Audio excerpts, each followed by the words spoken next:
Let's wrap things up by looking at a few problems involving parentheses. Take a look at these two problems.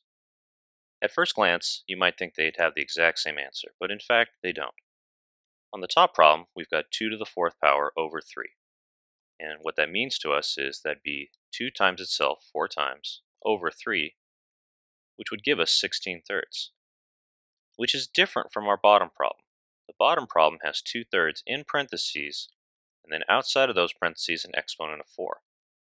Now what that means is that we've got 2/3 times itself 4 times, which, if we multiply the numerators and then we multiply the denominators, we get 16 over 81.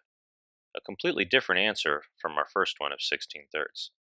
So you can see how parentheses can make a difference in terms of how we describe what the exponent applies to.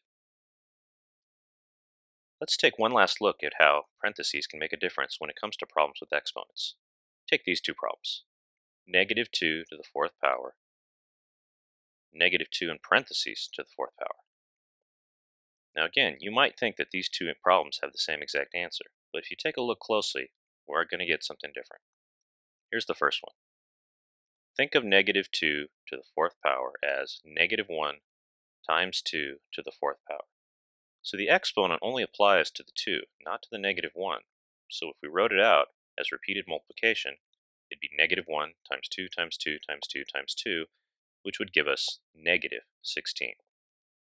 But in the problem below, we've got negative 2 in parentheses, and then just outside of those parentheses, the exponent of 4, which means negative 2 in parentheses times itself 4 times, which, when we pay attention to the negatives, they would all cancel out and become positive 16.